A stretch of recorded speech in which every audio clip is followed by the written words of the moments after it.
சங்கீதம் 5ஆம் அதிகாரம். கர்த்தாவே, என் வார்த்தைகளுக்கு செவிகொடும், என் தியானத்தை கவனியும். நான் உம்மிடத்தில் விண்ணப்பம் பண்ணுவேன். என் ராஜாவே, என் தேவனே, என் வேண்டுதலின் சத்தத்தை கேட்டருளும். கர்த்தாவே, காலையிலே என் சத்தத்தை கேட்டருளுவீர். காலையிலே உமக்கு நேரே வந்து ஆயத்தமாகி காத்திருப்பேன். நீர் துன்மார்க்கத்தில் பிரியப்படுகிற தேவன் அல்ல. தீமை உம்மிடத்தில் சேர்வதில்லை. வீம்புக்காரர் உம்முடைய கண்களுக்கு முன்பாக நிலை நிற்க மாட்டார்கள். அக்கிரமக்காரர் யாவரையும் வெறுக்கிறீர். பொய் பேசுகிறவர்களை அழிப்பீர். இரத்த பிரியனையும் சூதுள்ள மனுஷனையும் கர்த்தர் அருவருக்கிறார். நானோ உமது மிகுந்த கிருபையினாலே உமது ஆலயத்துக்குள் பிரவேசித்து உமது பரிசுத்த சந்நிதிக்கு நேரே பயபக்தியுடன் பணிந்து கொள்ளுவேன்.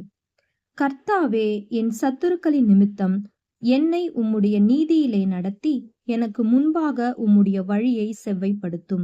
அவர்கள் வாயில் உண்மை இல்லை. அவர்கள் உள்ளம் கேடுபாடுள்ளது. அவர்கள் தொண்டை திறக்கப்பட்ட பிரேத குழி. தங்கள் நாவினால் இச்சகம் பேசுகிறார்கள்.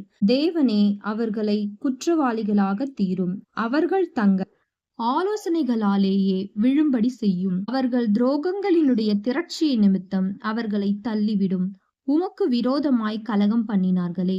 உம்மை நம்புகிறவர்கள் யாவரும் சந்தோஷித்து என்னாலும் கெம்பீரிப்பார்களாக. நீர் அவர்களை காப்பாற்றுவீர். உம்முடைய நாமத்தை நேசிக்கிறவர்கள் உம்மில் களி கூறுவார்களாக.